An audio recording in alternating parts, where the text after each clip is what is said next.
అక్రమ అరెస్టులు కూటమి సర్కార్ వచ్చిన తర్వాత మొదటి 2 నెలలు మీరు బాగా గొడవ చేసింది అక్రమ అరెస్టులు చేస్తున్నారు, కేసులు పెడుతున్నారని. అక్రమ అరెస్టులు ఇంకా ఉన్నాయా? అక్రమ అరెస్టులు ఇంకా జరుగుతున్నాయా? ఇంకా జరుగుతున్నాయి, ఇంకా చేస్తున్నారు.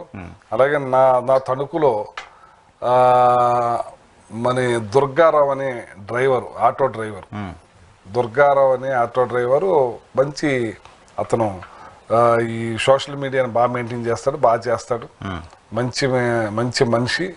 ఎక్కడా కూడా సబ్జెక్ట్ మీదే ఉంటాడు కానీ ఒక బూతు మాట కూడా రాదు. 40,000 వీడియోస్ చేసి ఉంటాడు. 40,000 వీడియోస్. అతని మీద అతని ఆటో వెనకాల నాది, జగన్మోహన్ రెడ్డి గారిది, నా కొడుకుది కూడా బొమ్మ ఉంటుంది. అతను తణుక్కి ఒక 20 కిలోమీటర్ల దూరం కానూరు నుంచి తణుక్కి వస్తా షిఫ్టింగ్ చేస్తూ ఉంటాడు ఆటోలో జనాన్ని. నిన్న మార్నింగ్, అంటే అక్రమ కేసులు అంటే చెప్తున్నాను, నిన్న మార్నింగ్ బయలుదేరి ఆయన వస్తా ఉంటే రాధాకృష్ణ అనే అతను వెనకాల వస్తున్నాడు కారు. మా తణుకు ఎమ్మెల్యే అతను ఈ ఆటో వెనకాల ఫాలో అయ్యాడు. ఆటో వెనకాల నా బొమ్మ ఎన్ని కనపడతాయి. మరి ఆయనకి ఏం మండిందో ఏమో. ఇతను ఆటో పక్కనెట్టుకుని ఒక చోట ఆగిపోయాడు, ఈయన వెళ్ళిపోతారు కదా అని. ఆయన ఆపేసుకున్నాడు. ఆటో వెనక ఫాలో అవుతూ ఆపేశాడు. సరే మళ్ళీ ముందుకెళ్ళి మళ్ళీ సైడ్ ఇచ్చాడు, ఆపేసి మళ్ళీ వెళ్లకుండా ఆయనకలా ఆపుకున్నాడు. అక్కడి నుంచి జనసందర్భమైన రాష్ట్రపతి రోడ్డుకి వెళ్ళిన తర్వాత కారుని తీసుకొచ్చి ఈ ఆటోకి అడ్డంగా పెట్టాడు. ఎమ్మెల్యే కారు వచ్చి ఆటోకి అడ్డంగా పెట్టి, ఆటో అతన్ని అడ్డం వచ్చాడు. అతను అడ్డం వచ్చాడు. ఎవరు అడ్డం వచ్చారు? ఎవరు దిగాలి? అతను పిఏ ఉంటాడు, అతను గన్మెన్ ఉంటాడు, అతను డ్రైవర్ ఉంటాడు. వీళ్ళు ఎవరన్నా వెళ్ళి అతని మీద వాగ్వేదం పడితే పడవచ్చు. కానీ ఇతనే దిగి లంజవాడక నీ ఏమా నీ బుంతో అంటే పచ్చి బూతులు మాట్లాడి కాలర్ పట్టుకుని ఆటో డ్రైవర్ని ఎమ్మెల్యే నిన్న చాలా దుర్మార్గంగా దౌర్జన్యంగా అతని మీద చేసి, అతను కాపు కులానికి చెందిన అబ్బాయి. వెంటనే పోలీసు వాళ్ళకి ఫోన్ చేసి పోలీస్ స్టేషన్లో పెట్టారు. మా వాళ్ళు, మా కార్యకర్తలు, అడ్వకేట్లు అందరూ వెళ్ళారు, చేశారు, చూశారు, మాట్లాడారు. అది ఏదో రకంగా అతన్ని రిమైండ్ చేయాలని చూశారు. అది రిమైండ్ అయ్యేది కాదని చెప్పి వాళ్ళందరూ తర్జన భర్జనలు పడి రాత్రి 1 గంట దాకా ఆయన వీడియోలన్నీ చెక్ చేస్తే ఎప్పుడు కూడా వాతప్పగా మాట్లాడు, వాతప్పు పెట్టాడు. అన్నీ కూడా సబ్జెక్ట్ పరంగానే పెడతా ఉంటాడు మనల్ని. అది ఇప్పుడు రిలీజ్ చేస్తారు కాసేపులో. అది పరిస్థితి.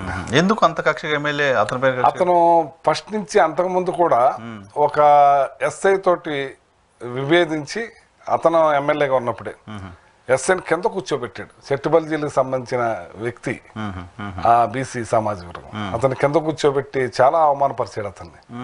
అలాగే ఒక కానిస్టేబుల్ని తిట్టాడు. ఒక మహిళని హౌస్ సైట్ కోసం అడిగిందని చెప్పి ఆమె గుమ్మల మీద తోసుకుంటా వెళ్ళిపోయాడు. అలాగే ఒక ఊర్లో ఎస్సీలంతా ఒకటిగానే ఉంటారు. వాళ్ళకు ఒక గ్రూప్ రావాలనే ఉద్దేశం మీద వాళ్ళలోనే చిచ్చు పెట్టి గొడవ పెట్టి, ఒక వర్గం అతని సపోర్ట్ అని, ఒక వర్గం వైఎస్ఆర్ సపోర్ట్ అని, వైఎస్ఆర్ లోపలేయించి అతను వాళ్ళని బయటకు తీసుకొచ్చే కార్యక్రమం చేశాడు. అది పెద్ద విషయం అయ్యింది. ఇట్లాంటి ఎన్ని దీంతో పాటు మీ దగ్గర నేను ఈ మధ్య విన్నది కబేలాలకు సంబంధించి ఏదో వింటున్నాను ఏంటి? ఎస్ అది యాక్చువల్గా ఒక ఉత్తరప్రదేశ్ నుంచి వచ్చి గోవద ప్లస్ బఫెల్లోస్ స్లాటర్ హౌస్ పెట్టారు. ఆ స్లాటర్ హౌస్ పర్మిషన్స్ తెలుగుదేశం టైంలోనే వచ్చినాయి. నా టైం వచ్చేటప్పుడు నడిసే పరిస్థితికి వస్తే దాన్ని నడవనివ్వకుండా పర్మిషన్లు ఉన్నా ఆపించేసాం. గత టీడీపీ టైంలో పర్మిషన్స్ వచ్చినాయి. మీ టైంలో ఆపేసారు. మా టైంలో ఆపేసాం. ఆపేసింది ఇప్పుడు దాకా నడవలేదు. ఇప్పుడు ఒక 2 months నుంచి అది కంటిన్యూ అయిపోతుంది. అక్కడ స్థానికులు చాలా మంది స్థానికులు భరించరాని వాసన. నేను కూడా వెళ్ళాను. మాస్క్ పెట్టుకున్నా సరే భరించరాని వాసన. ఆ పక్కన ఫుడ్ కార్పొరేషన్ వాళ్ళు ఉన్నారు, ఆ పక్కన ఏమో ఆయిల్ ఫ్యాక్టరీస్ ఉన్నాయి, చుట్టుపక్కల ఆవాస వాళ్ళందరూ చాలా మంది 100 ఇళ్ళు ఉన్నాయి. వాళ్ళందరూ కూడా అలో లక్షణాన్ని బాధపడుతున్నారు.